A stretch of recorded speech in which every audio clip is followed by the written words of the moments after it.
Warning. The following program contains scenes and accounts that may be disturbing to some viewers. Viewer discretion advised. Lovely dummy by Taylor. Wednesday, May 9, 2001. A football game is underway in Accra, Ghana between the visiting team Asante Kotoko and the home team Hearts of Oak. These two teams are by far the most successful clubs in the Ghanaian Football League. Asante Kotoko, which won 18 domestic league titles by 2001, while Hearts of Oak won 15 domestic league titles by 2001. Tensions were high during this match, especially for Asante Kotoko, their last domestic title having been won all the way in the 1992-93 season, while Hearts of Oak was more successful during this period, winning 4 titles in a row prior to 2001, between 1996 to 2000. Before the game began, the NSC, Ghana's National Sport Council, had anticipated crowd disturbances, so for that reason authorities had been implemented extra security measures, including stationed riot control police officers at the stadium. The game officially started at 5 GMT. During the first half of the match, nothing really special happened, except the slight dominance of Asante Kotoko, which had more shots on goal and slightly ball possession. However, all would change in the second half of the game. Not in a good way, it would spiral into chaos. Just 12 minutes into the second half, the visiting team Asante Kotoko would score the first goal in this match, and the scorer for Asante Kotoko was Lawrence Aji. The away fans immediately started celebrating the goal, but the celebration would come to a complete stop. With less than 50 minutes to go in the game, 2 goals in quick succession put Hearts 2-1 ahead, with the striker Ismail Ado scoring late in the game to seal the result. Hearts were leading against Kotoko 2-1 with only 5 minutes to stoppage time. However, the scoreline and the manner in which the winning goal came did not amuse a section of the Kumasi Asante Kotoko fans. The away fans thought their team deserved more. Others felt they were undone by poor refereeing decisions. Emotions were high. Tempers fled. Friendly banters became petty complaints. Disapprovals turned to protests, and tension soon escalated into hurling of missiles. After the game ended, Kotoko fans started throwing bottles onto the pitch. The chairs they sat on were old, cheap plastic bits that could be ripped off the concrete very easily, so eventually they started throwing them too. Without any form of warning, the police present at the scene responded by firing tear gas shells into the crowd to cease the vandalism.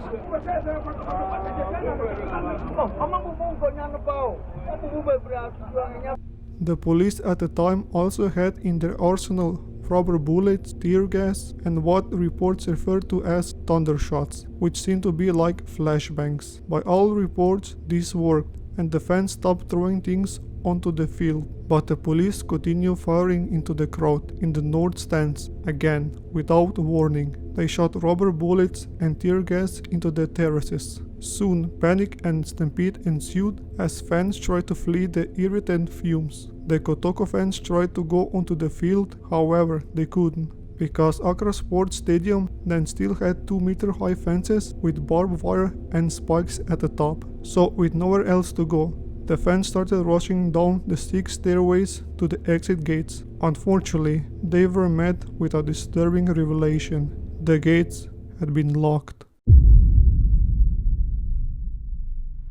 According to the original design, Accra Sports Stadium was supposed to have 8 stairways, but only 6 were built. At only a meter wide, each stairway had a metal railings at the bottom, which created a bottleneck.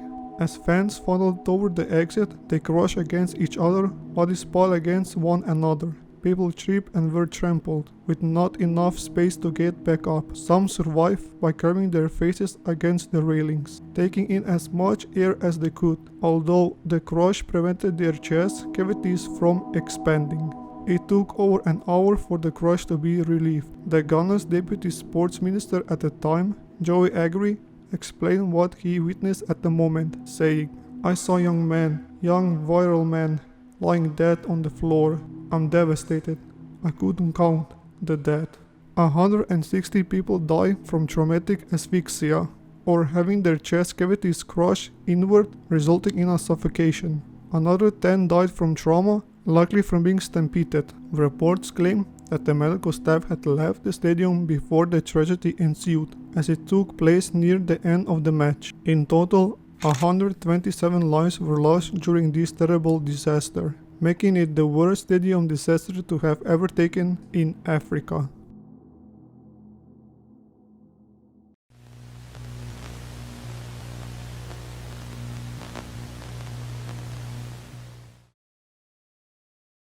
Following the event, Ghana's President John Ayakum Kufuor immediately announced 3 days of national mourning. Then shortly after, the Ghana Premier Football League suspended play for 1 month. An investigation commission was launched and national soul searching ensued. The first blame was put on the aggressive police, then dozens of other factors that contributed to the tragedy, which included the lack of safety, oversight from the NSC, poor emergency services capacity, lack of safety staff at the stadium structural shortcomings, poor maintenance, and a lack of communication between all official parties involved. Even the hospitals were involved during this situation. 106 bodies were kept at the facility in temperature as high as 79 degrees Fahrenheit or 20 degrees Celsius. By the time the bodies could be prepared for burial, they had already begun to decompose. It was a complete mess. In the end, 6 police officers were charged with manslaughter. These were John Asare Nami, Faki Akumi, Frank Aua, Francis Arye, Benjamin B. Pakamura, and Chief Superintendent of Police Koranteng Minta. But all were acquitted because the cause of death was asphyxiation from being crushed, not inhaling tear gas. Accra Sports Stadium was renovated in 2007 and brought up to FIFA safety standards. But less than a decade later, 15 years after the disaster, the stadium is again in a state of disrepair. The renovators, for all their modern inclusions such as a new press room, a terrace with a roof, and a bar, did not use rust-proof paint for a facility 400 yards, 365 meters from the Atlantic Ocean. The saltwater air has already corroded the steel, and so far very little has been done.